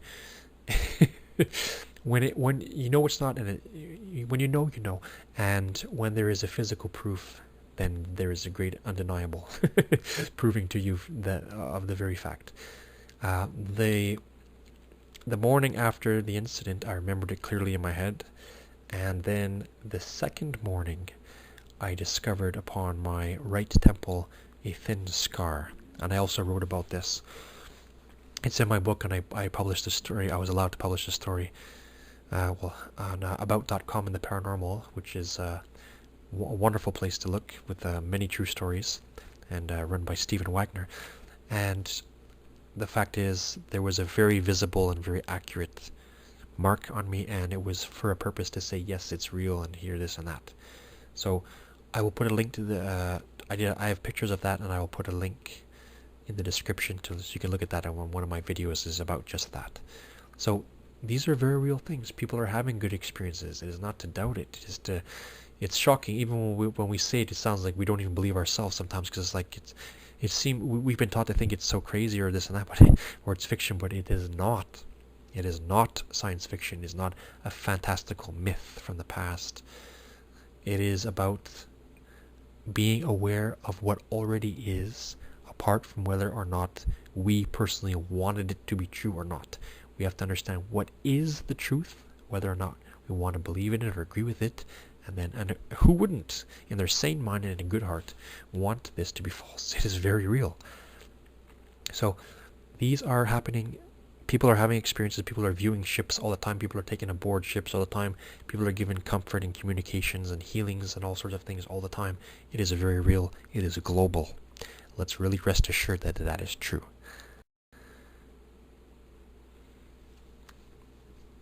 And again, that's the same ship from the last picture. Here we're speaking about Galactic Federation. Here we're speaking about Ashtar Command. Here we're speaking about real bodies, spiritually similarly aligned entities who also work, of course, politically. They are about management. They are about expansion, exploration, and assistance to other beings. We on this earth are joining the galactic community. We are getting past one planetary existence with a small ego and a small service to self, and have been growing. Even on the planet, we have been experiencing and enjoying each other and growing in love and light. Well, now the next step is at hand. Ascension is indeed here. There are beings who are helping and who have been helping since the beginning. There are beings who are incarnating in human form, coming from there to help, looking just human and having a human life. It is all very real. The fact of the matter is, we can understand this and realize that the future and the unknown is not always a bad thing. It is very often a very good thing. And in the highest levels of reality, it is purely a good thing. God is in his prime source. Advancement and growth go into good things and not bad things. Some may advance in a technology and have no spiritual balance or great understanding, and they will, by being in that mode, will self-destruct. We'll have some very harsh lessons to see before getting out of it. So these are, meaning to say, natural developments, natural defaults. Many people are soon going to have a very clear picture of the who's who and what's going on in the reality of the outer galactic and the cosmos. There are very many people, actually, well, let's just say it this way, the truth. Worldwide, the disclosure is coming. Worldwide, everyone is going to see. Our friends in the heavens are going to appear en masse in the near future and show to all without a shred of a doubt what's what. And we are going to join and align. It is about community, is about unison. It is a beautiful galactic community, and it is about, even beyond that, just for a dimension of physical travel and such. It is about a huge picture of soul evolution, and we are called to the next stage. There are dimensions that are so high that we can hardly even really understand them. But similar to how we are, a human being can be considered superior to a dog, for an example, in the mode of intellect, for a simple example. Some people might even argue a dog is wiser sometimes, sure. But what I'm saying, just looking at, for the cute example, putting some humor, but looking at it, there are levels of modes of being in operation, and within possessing a body and a type to interact with the necessary surroundings, and the different levels going up from that. So going from, even on this earth as human life, we have gone from living in forests, tribes and such and whatnot, to going to more advanced civilizations, and now we have the idea of, okay, we can take a plane to go somewhere else in the world, and now there's also talk of star travel. Well, we are evolving spiritually and in essence, in a variety of ways, into this reality. It is very real. We can rest assured that it is real. Just because we're getting it, what seems for some of us new, does not mean that it is new for others. It has already been the reality. Other beings have been experiencing it. We're coming along. In our pride and our ego and our vanity and our competition, we get angry that others are ahead of us sometimes, or have such and such, but it all doesn't matter. It's all a big process. And we are growing and learning towards things. We are all equal. The beings, well, in actual reality, all conscious soul entities are equal on different levels of the path, as it were. But the fact is, some will say to you, a being of truth and light will say to you, no matter how high they are, you too are it, you too become perfect. Whereas others who are maybe a little advanced will be trying to manipulate and say, no, you're not, and you're not that good, and or fight each other. It really becomes obvious, though.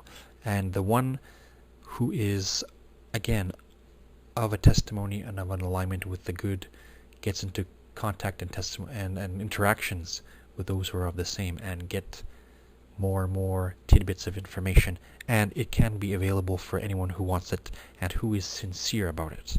That was a famous quote from the yogi sage Patanjali when he wrote the Yoga Sutras. He put a nice quote: to those who are looking for God and truth, it is closest to the one who wants it the most. If we are sitting at this with a casual attitude, keeping things at bay with a stick, saying, maybe my enemy, maybe this, but if we are people that are very sincerely interested in looking for it and who want proof and who are looking for things, well, it is there. It can be certainly had. You do the work. We don't have to be baby stepped all the time and walked through everything all the time. It doesn't have to be dropped into our lap in a comfortable package, so to speak. We have to do some effort, but, well, be careful what you ask for, because you can find out indeed that these things are quite so. And it is the point. It is not about looking up to and thinking that we're nothing and, oh, the gods are so great and strong. The fact is, we are called to be the same thing. Jesus Christ, the one who was known as he said, be perfect even as the Father in heaven is perfect. When you are done your training, you will be like the Master. Siddhartha Gautama, who became known as the Buddha, said the same thing. You too are it. You are Buddha. The masters of the yin yang and the Tao, those who are mystics and seers all over worldwide, the ancient Egyptian priests and hierarchy, were finding the same thing. The real Illuminati, not false manipulation, control, and getting off with the fact, oh, I have a few powers, therefore I'm great. Not this childish nonsense and irresponsibility, but I'm talking real Illuminati, real illuminated persons, real enlightened persons. Babaji in the mountains. We have the great sages. We have Miriam. We're talking about Krishna and Vishnu. We're talking about all these beings. See, we even have legends of blue-skinned beings going very far back in their flying Vimana way back. And again, look at the bottom right, we have the flying dragon. So we see how these things are all tied in. But it's not to look up in awe and say, oh wow, they're so foreign and great. I mean, not to say that the level is not great, but everyone is being called to the same thing. And that is the important realization. Anyone who wants to. Many are called, few are chosen, but that has to do with choosing your own self. It is a natural process. It is a soul evolution of a default nature. We come to accept these things when we are ready for them, and we become ourselves more and more enlightened. We are all called to become ascended masters. How could it not be so? We are not mere playthings for the gods, or there's a cruel puppet master out there. That is not the highest reality. Just because there are some dark beings who are full of fear and competition, and they snag and snare others who are full of fear and competition, or they take advantage of those who are in modes of ignorance, it does not mean that that's the highest reality. Anyone who says, I know more than you, and trust me, it's bad, is speaking falsely. He is speaking of untruth, or speaking of a deliberate lie.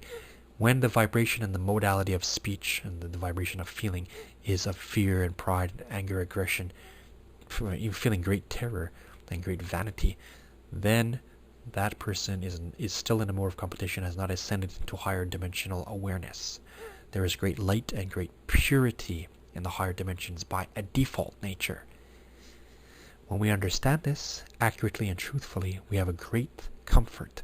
Our future, even while we are here in a human life and seem to have harsh conditions, bad karmic lesson, brutal lifestyle, it is all for a great purpose. It is all for a learning curve. It is all so that when we get to a certain level, and only by experience, then we can truly become masters ourselves. Everyone you see on the picture here has lived many lifetimes, not just manifested into existence and then voila, God. It is through experience, trial, and error.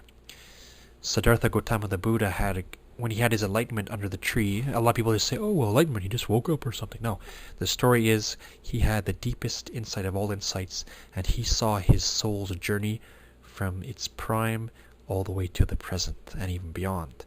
What he saw was himself coming out from the great God Source Self, going through a multitude of lifetimes, all manner of beings, not just human, animal, and other, and going through all manner of experiences, being the bad guy, being the saint, being the ignorant, being this and that. And after a long period of soul evolution, coming to the stage in which he was, and then becoming in that particular lifetime an awakened master. Now, it is for all of us to do the same thing. We all have to choose it. It is not about an enforced religion. All of the religions have been manipulated and taken out of context in one way or the other. And then there are great lies. Oh, well, this religion was just made up by that and this and that. Well, keep in mind that there are a lot of dark entities who want people to think certain things so they can control them. And when they start leaving things, they can have false ideas about many aspects of the things. So it is all very intricate and very intertwined with whether or not it is leading towards someone's betterment or not. And it is simply put in those terms. Everyone is to learn of their own, and we have the time and space in which we can do it. We have the space and we have eternity in which we can do it.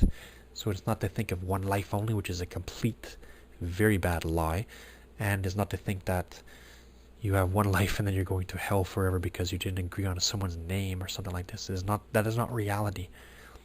When something is full of fear, when something is very vicious and unfair, when we have more mercy than the gods, for example, then we can start to question what's going on and who is who and what's going on. There are lots of lies, but there are also lots of truths and lots of experience we can individually have ourselves to get confirmation and verification to have the true validity and authority in which we can talk about these things and have an awareness of them. Again, it is about natural growth, natural default development. When we are letting go of looking after myself and my own basic desires and my own lusts and and growing into bigger, more, it has to do with self-acceptance. Self-accepting, do you accept yourself as a great being of light, of wisdom, and of worthiness, about being worthy to access and appreciate and enjoy things in this universe, in this reality that we are living in. We may call it a variety of different names, different styles, put religious connotations onto it, nuances and all sorts of things, but the fact is we are one. We are of the same conscious life. And the natural default growth is leaving lesser self and selfish self and growing into a great God indeed, and being of great service and great duty and responsibility. The people of Earth now, who are undergoing the training, as we have been, and who are learning of love and light and wisdom and higher dimensions and of greater powers and things, then we ourselves will be doing terraforming and looking after other quote-unquote younger souls or lesser mode souls going through the same thing. But we are all the same. We are all similar. We are all one. Though those who are ahead are also behind in a manner of speaking. Sometimes it's the child that teaches the parent. So it is self-advancing. It is an ongoing reciprocated dance, and the ongoing reciprocated eternity dance that we are having, and it is very true. So the natural outcome of the evolved soul, people could looking at a chakra systems, people could say there's 7 or there's 12 or 20. It's not really the point, but the natural development of the natural balancing and opening of heart and the natural opening of mind leading to high awareness and wisdom is very much higher than above the desire, oh look, I can control the planet and manipulate. Those who think like that are very lost. We should feel very sorry for them. They are not powerful. They are not ahead or wise. They are doing the karmic duty that they must do for all involved, and they will receive what's coming to them. But the fact is, that is not the highest level. Indeed, what do you gain if you have the whole world and lost your soul? Nothing at all. Temporary experiences, temporary modes. So natural default, by letting go and by choosing to grow, we become enlightened beings. The extraterrestrials who are out there are evolved more so than the Terran human, to put it that way, but we are joining them. They are showing themselves more and more. We are getting ready to join the galactic community, galactic awareness and beyond, 4D, 5D and more, and on a global scale and for so many people. And this is a wonderful thing. This is the outcome of what this has all been for. What All of Earth history has been leading up into has been this moment. It's not been for nothing. We have been evolving to enjoy higher realities. It has all been a beautiful story. There has been struggle, there has been tears, but it is about success, empowerment, and joy. Enjoying yourself and enjoying others and having a wonderful experience. There are things that are out there for us to experience that we can barely conceive of. That's how amazing it is. The more we leave the lower things, like you think of all the planets and like looking at it from a big picture, you're looking at all these planets, and then you go down to a smaller system, and you go down to a small planet, and you go down to a little country and a little city, and then there's a little person there who thinks, oh, I'm so important and I'm better than people, I'm going to get money for me and all. Like, what I'm saying is you look at it on a bigger scale, you see how ridiculous that is. The person is in a very bad mode of false self-identity. You are so much better than that. You are worth everything. There is no point for us to fight amongst each other and compete. There's animalistic, barbaric ways, and even animals are more evolved than humans sometimes. They're not going to fight for nothing, compete for nothing. They have the survival mode, and we're abusing our intelligence a lot of the time. It is time to get beyond this thing. Natural soul evolution and joining the galactic community is reality. Many people know it and are already experiencing it and already have memories of things. Many more are called. This is a great, as it has been called in the Christian schools, the great graduation, the great feast, the great marriage. We are joining a higher reality. It is wonderful, not a bad thing. It is the greatest thing that we have already secretly always desired. True self-acceptance and acceptance by others, and that is not in a mode of competitive, fearful competition and self-doubt. Now I'll just run through a very quick slide of series of pictures. These things are very real. They're experienced all the time. I'm not lying to you. I can go out and pretty much 90-something% of nights I go out to look at the stars, but I'm really looking for ships. I will certainly see them. You can too. They are very real. They may be at different levels, varying levels of distance. They may put on light shows. There may be just one or more. But I've been seeing them all the time. I've been seeing them more and more. I live in Canada right now, and the fact of the matter is, yes, it's true, more and more sightings in this very country, let alone for worldwide, but even in just this country, tons and tons are being seen. I'm seeing them lower. I'm seeing them in more numbers. I'm seeing them in different colors. And so are very, very many people. Worldwide, China, India, Mexico, wherever we want to look, Europe, Africa, it is happening. And that is because they are real and they want to be seen. Those are like the, well, I don't want to put it in a cheesy term, but like the razzle and dazzle crew. Here, look at us. We want you to know that we're there. As you're developing and learning and spiritually evolving, and as your technologies are evolving, we want you to know that we're here too, and we've been helping along the way, but we've been letting you learn for yourselves and at the same time, and we want you to join with us. There's a great reality ahead for you. This is all very true. I mean, I don't even think that my putting some of these pictures were necessary. There are such an abundance of them that it is ridiculous. It is certainly not to say that each and every single picture or alleged picture is certainly true. There are hoaxers. When someone makes a hoax, it is because they are doing it from the mode of the fear of the unknown. If they are making a deliberate lie and being in a position of some knowledge, then they are doing it to try and discredit something. There are those who very much know that the ET phenomenon is very real, who want to discredit because they are afraid of what the people up there think of them. Meaning to say, there are some people who do bad works and harmful, malicious intentions towards others, and that is not acceptable. That's why there is a quarantine. That is why beings and entities who are of a bad sort, or just simply of a young sort and who need to learn, like going through a school system or program, this earth has been called a school, hospital, jail, or correctional facility, all sorts of things, and it is all of these things. And there are many people who are sincere and who are having sincere interactions with good beings, and then there are those who are having some in-betweens and those who are having negative things. But the thing is, we can look at what the bigger picture is leading towards. There will only be an increase, not a decrease. And indeed, these are good things. It is not for the person who has no experience or who is coming from a limited point of view to just try and discredit all of these. When, for example, the staunch Christian is saying, oh, those demons are tricking you. No, it is not. There are some bad entities who are in a 4D reality, or maybe there are some few who have certain specific purposes and who are allowed to do certain things for the purpose of overall karmic lessons and overall growth and many things, and for the bigger picture and for mysteries to be revealed. But the fact is, for the by and large, these are good things. When an entity, and even, come on, even the Catholic Church has admitted the ET phenomenon is real. When we're, and all over the world, many religions, and whatever, people don't need an authority figure to put this in. Nonetheless, nobody needs an authority figure to tell them this is real.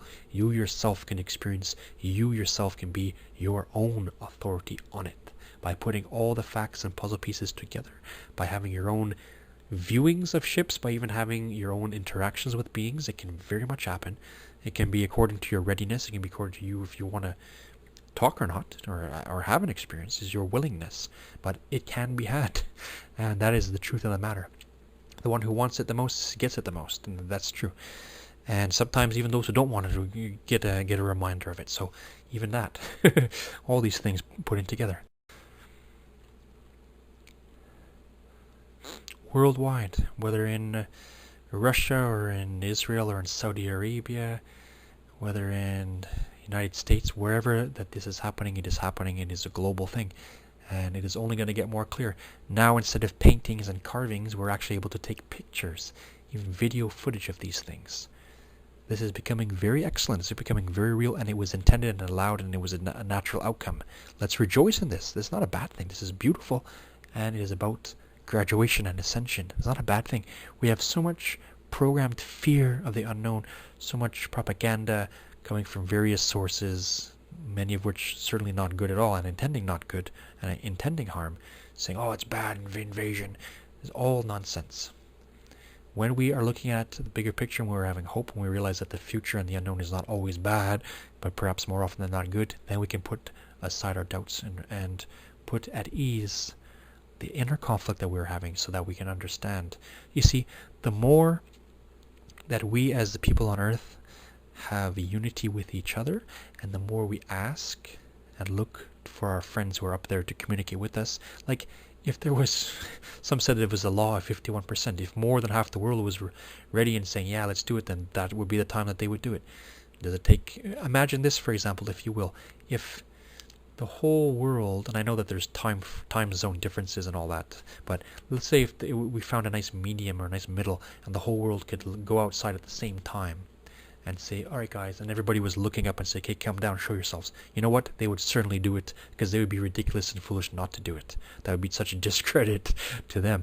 So imagine, my point being, the more human beings are ready and are asking for it, the more disclosure and our awareness and our graduation and ascension is at hand. And it is coming. Some people are overly eager and zealous for this to happen, and others are still humming and hawing, and some are very resistant. But that is the fact.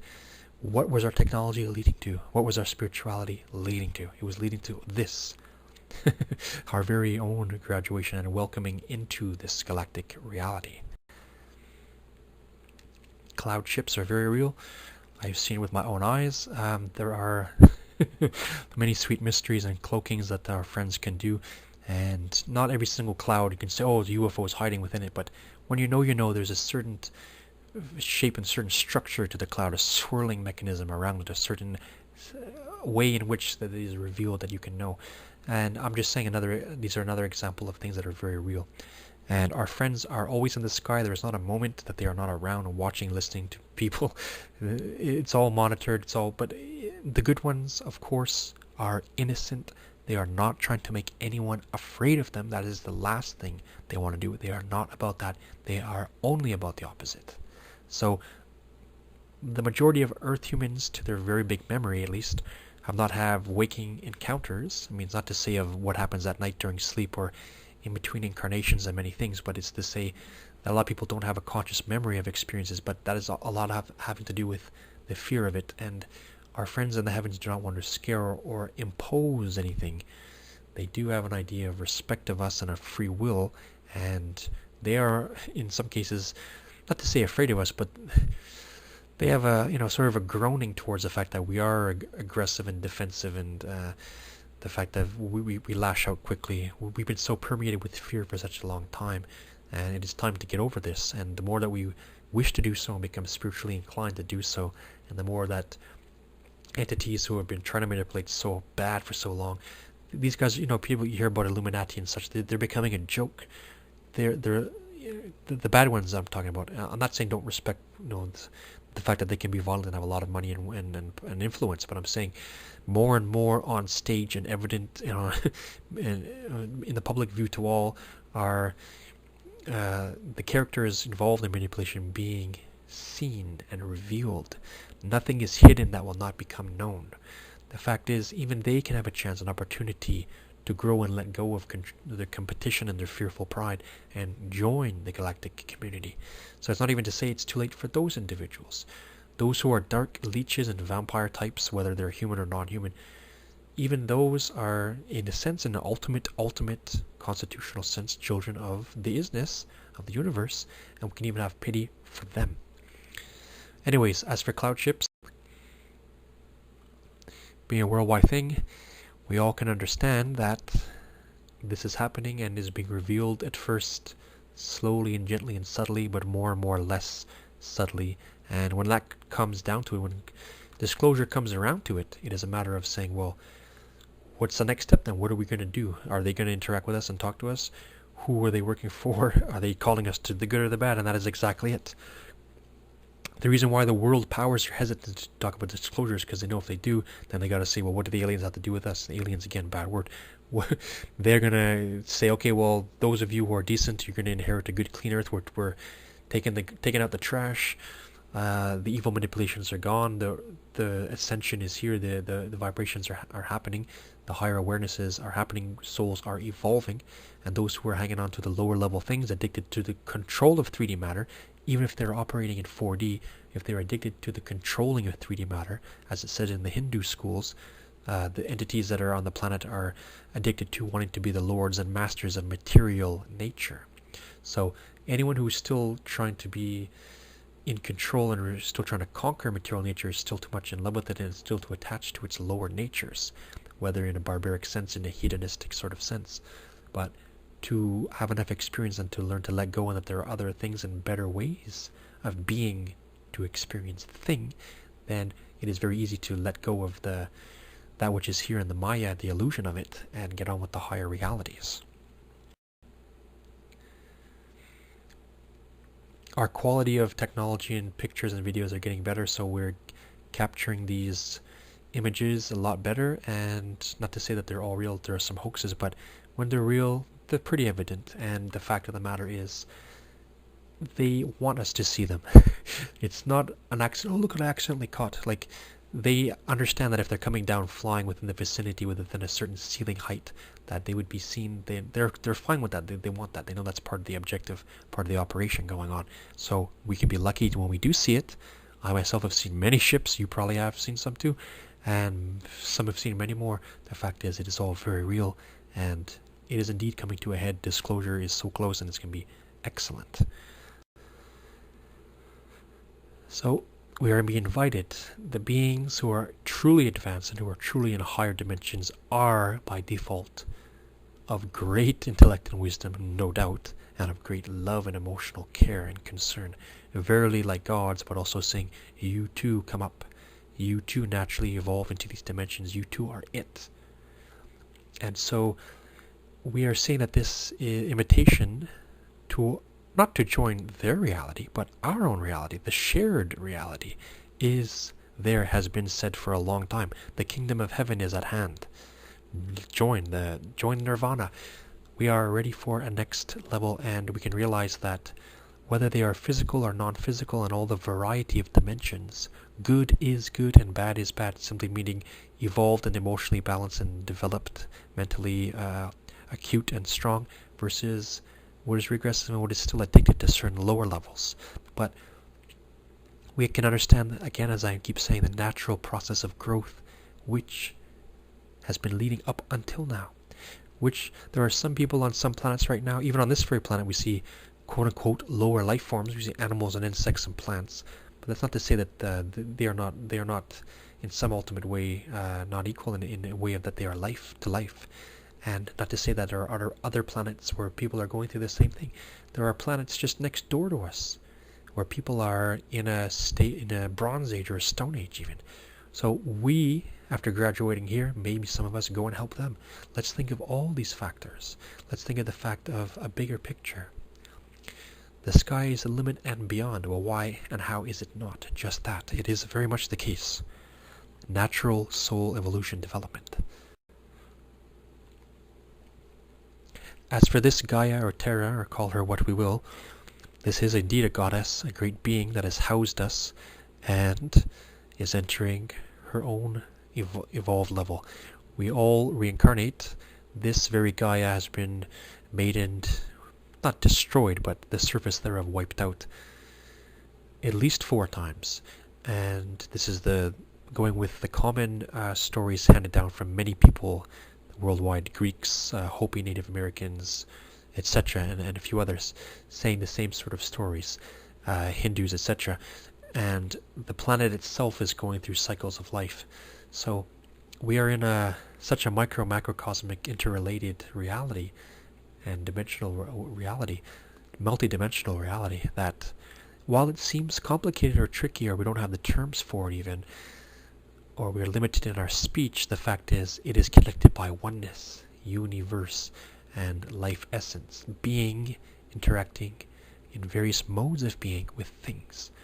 So we have had this earth has had a lot of beautiful joys and a lot of tears and a lot of horrible things, but it has been to a purpose. It has been towards the resurrection, the ascension.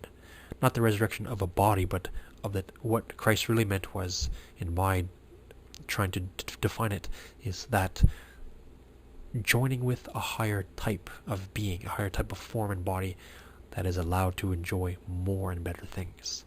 So it is an ascension, it is a growth, it is a natural culmination. As on the earth we have been like caterpillars, but now it is time to become the butterfly and have the butterfly effect. Or we can term it in different ways. It is a birthing process. We have been on an egg and now we're going to hatch into a wonderful phoenix or bird. Call it as we will, in many different flavors and art styles. It is the reality. We are on this planet together, and that is the truth, and it is a wonderful thing. And the more that we are in unison and agree upon things, it is amazing how much we see that, oh, well, you see the same reality. Well, yeah, because it is true. And these things are very much excellent for us to look at. Disclosure is soon. I don't think it's fair to say anyone can say exactly when. Down to the millisecond, perhaps, but I mean, we heard a talk of 2012. It didn't happen in a visible way, but yes, we have been, like, if you just look at the advancement of what has happened from the year 1900 until the year 2000, has been humongous leaps and bounds. Now, even from the year 2000 to the year 2012 have been leaps and bounds, so more and more.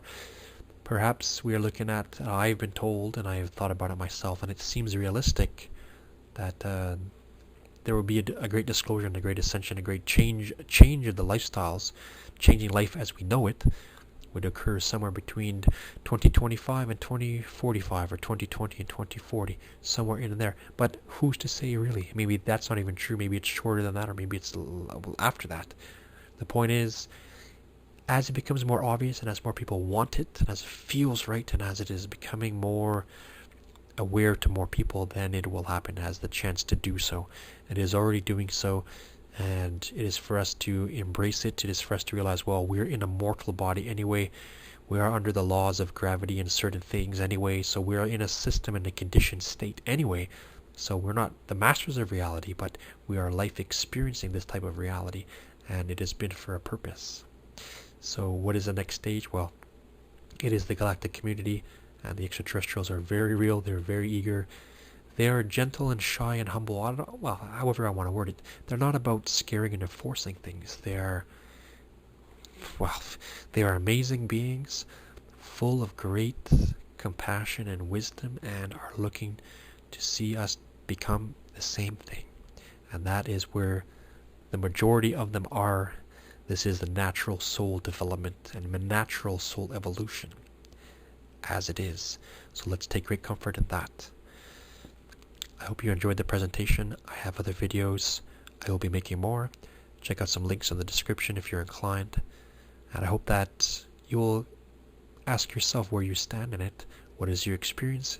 with this whole phenomenon, and where do you think you're going next? Because we are moving forward, not backwards. Maybe some are staying going in circles, but for many of us, we're going forward. Take care, and I hope you have a wonderful moment. God bless.